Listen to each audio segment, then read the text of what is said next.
A few years back, the online right became enamored of a new epithet for liberals. NPC, short for non-player character? Non-playable character. Non-player character. What, you don't know about this? Do I get to tell you the NPC meme? Yes. This is the most important meme of our lifetime. The term was lifted from video games, where an NPC refers to the computer-controlled characters that populate the game while you, the live player, make actual decisions. NPCs don't have minds of their own. They don't have agency, they're automatons. You might have seen these memes, featureless gray faces, sometimes surrounded by liberal icons. Elon Musk loved posting them. Liberals in this story thought what they were allowed to think, said what they were allowed to say. And once you identify it, it's like the Matrix. Like you see Agent Smith everywhere. Illegal women, refugees welcome. I anticipate that's going to be the new NPC download. Orange now. Universities are strength. Like any good insult, the NPC meme served a dual purpose. It contains a kernel of truth about its target. We liberals can be conformist. We can be too afraid to offend. We can be overly deferential to institutions. We can be cowed by the in-group policing that we inflict on ourselves, and a little quick to take up whatever the cause of the moment is. But the real purpose of the NPC insult was self-congratulation. The right was full of live players. You could see it in their willingness to offend. What is a woman? Can you tell me that? I'll say what I want to say, and if the consequence of that is losing money, so be it. Their mistrust of institutions. Are you a conspiracy theorist?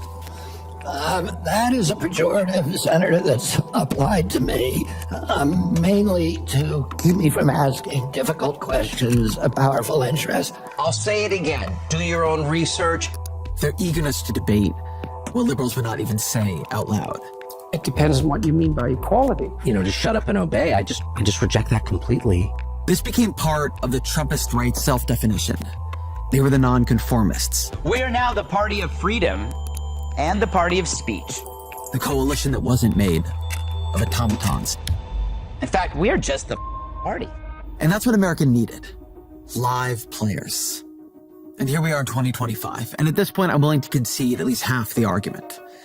American politics does have an NPC problem, possibly a lethal one. But it's not on the left. I can make a generous case for a lot of what the Trump administration is on some level trying to do, or at least saying they're trying to do.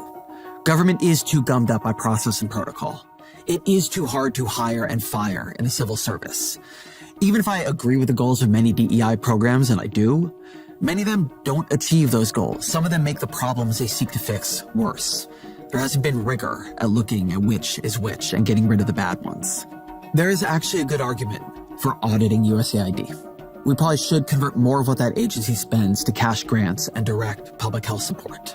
And yes, how the government manages software procurement and bills and maintains digital services is hopelessly cumbersome. I was saying all this before the election too.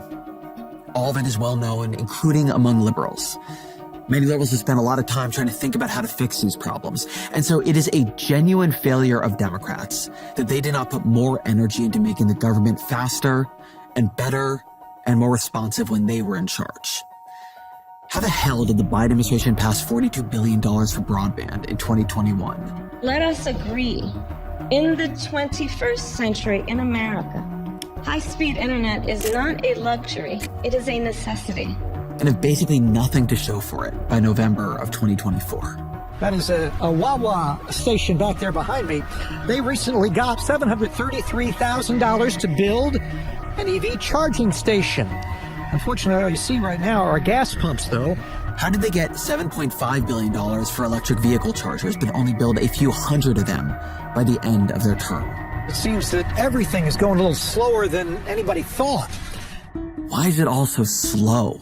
Democrats became champions of a government that often didn't work. And that's part of the reason Trump won. Not the only reason, not the biggest reason. It's not as important as the price of eggs. But when people feel the government isn't working, the party promising change beats a party rallying in defense. When Elon Musk says that the election gave Republicans a mandate for reform, he's not totally wrong.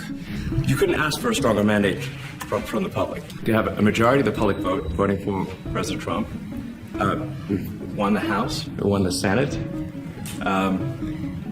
The people voted for major government reform. There should be no doubt about that. But look at how Musk justifies that mandate.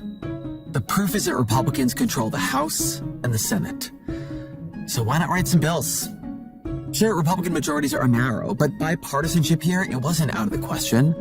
Democrats were defeated and ready to deal. Their own voters wanted them to deal.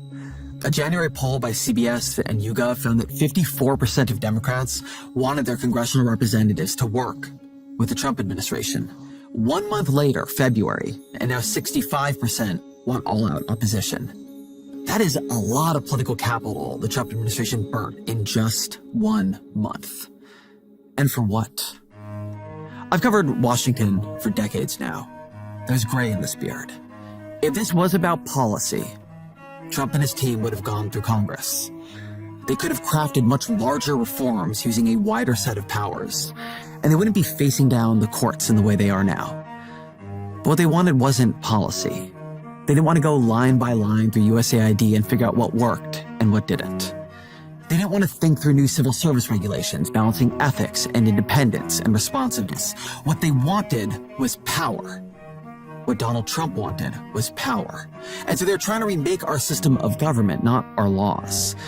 And they've identified a weak point in the system. And now they're trying to drive a flaming Cybertruck for it. That weak point is Congress. And the reason the Trump administration might succeed in taking Congress's power is that they have turned congressional Republicans into NPCs. The vulnerability in the system here goes way back. In Federalist 51, James Madison set out the challenge he and his colleagues faced in writing the Constitution. He said, "In framing a government, which is to be administered by men over men, the great difficulty lies in this. You must first enable the government to control the governed, and in the next place oblige it to control itself." So how does a government control itself? The founders' idea was that it controls itself through internal competition between independent branches, each of which wants to protect its own power. Ambition must be made to counteract ambition, Madison wrote. But one branch was unquestionably designed to be stronger than the others. Congress controls the money. Congress can overturn presidential vetoes. Congress can impeach federal judges, cabinet officers, and the president. Why was Congress made so strong? Because Congress reflects the second, and in some ways the more important and enduring form of fracture the founders imagined. Our political system was designed to fracture power by place. Senators are elected by states. The House is sliced up into geographically bound districts. That ultimately is what members of Congress are supposed to represent: the particular needs of a particular group of voters in a particular place. And so power would be fractured. It can never nationalize into just one force. The framers of the Constitution got a lot right, but they got a lot wrong. And one of the big things they got wrong was visible almost immediately. The founders imagined a political system free of political parties. But for much of American history, their second assumption held. Geography kept American politics fractured. It kept power fractured because it kept America's political parties fractured. Yes, we've had Republicans and Democrats for a long time. But in the 20th century, that two-party system was really a four-party system.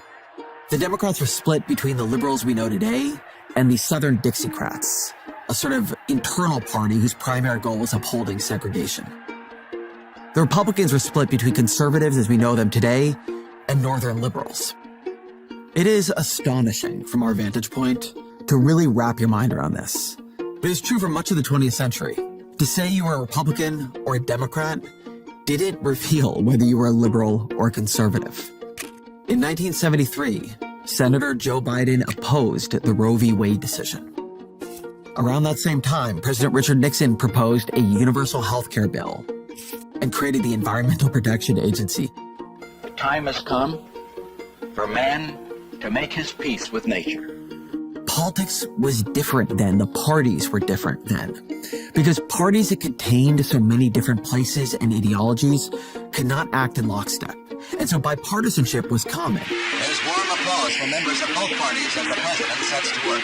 The Civil Rights Act of 1964, yes, it was pushed by a Democratic president, but congressional Republicans were crucial to its passage. Souvenirs go to Republican leader Everett Dirksen and Democratic Whip Hubert Humphrey.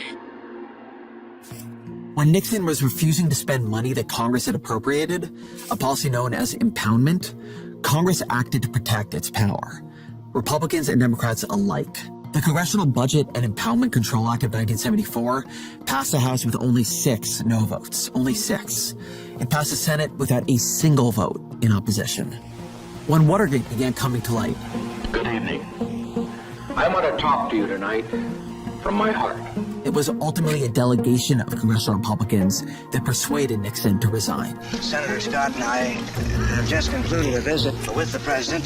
He invited us down this afternoon to disclose to him what we feel the actual conditions in the House and the Senate are relative to his situation. But that was then. Here in 2025, President Trump is impounding money that Congress has appropriated in clear defiance of that impoundment bill that passed nearly unanimously. He's trying to erase agencies that Congress created.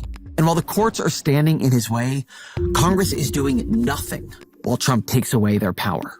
The reason USAID is going to cease to exist as it did before is because it should. At the end of the day, though, he's got to freeze everything in order to get his arms around it. Just give him a little time. We don't see this as a threat to Article 1 at all. We see this as an active, engaged, committed executive branch authority doing what the executive branch should do. It's astonishing. Republicans in Congress could demand that Trump cut them in. They won this election too. This is their job. It is their job to write these bills. Agreeing with Trump's policy aims need not mean agreeing with his power grab. The most powerful branch of government, the branch with the power to check the others, is supine. It is not that it can't act to protect its power.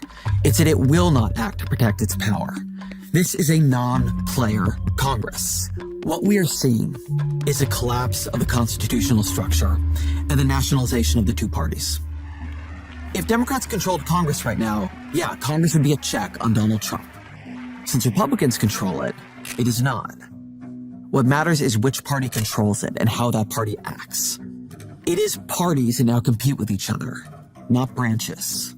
Parties are institutions. They can be more or less responsible. They can themselves be a check on abuses, even on their own side. I already talked about how Republicans were a check on Nixon. In 2005, President George W. Bush nominated his White House counsel, Harriet Miers, to the Supreme Court. I asked the Senate to review her qualifications thoroughly and fairly and to vote on her nomination promptly. And she had to withdraw because the Republican-controlled Senate found her unqualified and ideologically unreliable. The fact that Bush wanted her on the court, that wasn't enough. Congressional Republicans had their own views. In 2009, President Barack Obama nominated Tom Daschle to lead the Department of Health and Human Services. Tom Daschle is one of America's foremost healthcare experts. Only to see Daschle withdraw. Daschle, who is a former majority leader of the U.S. Senate, was found to owe back taxes. And he thought his own nomination might fail to make it through a Senate filled with his former colleagues. But this Republican Party is no check on Trump. That's been the message of Trump's nominations. RFK Jr., Tulsi Gabbard, Kash Patel, Pete Hegseth. These were tests. Senate Republicans know these nominees are unqualified. You could see it in the hearings. Again, let's make it very clear for everyone here today. As Secretary of Defense, will you support women continuing to have the opportunity to serve in combat roles? As the leader of the intelligence community, how would you think you would be received based on some of these past actions to support or even to pardon Edward Snowden? I'm a doctor. Convince me that you will become the public health advocate, but not just churn old information so that there's never a conclusion. Senate Republicans don't want to vote for these nominees. Not one of them got into politics to confirm Robert F. Kennedy Jr., who ran for president in 2023, 2 years ago, as a pro-choice Democrat, as Secretary of Health and Human Services. But Trump knows what he's doing. You force people into submission early, and soon it becomes a habit.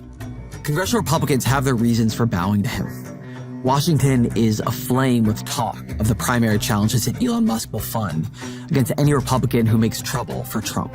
All of them fear that Trump will personally weigh in against them in a primary. What an unbelievably strange life.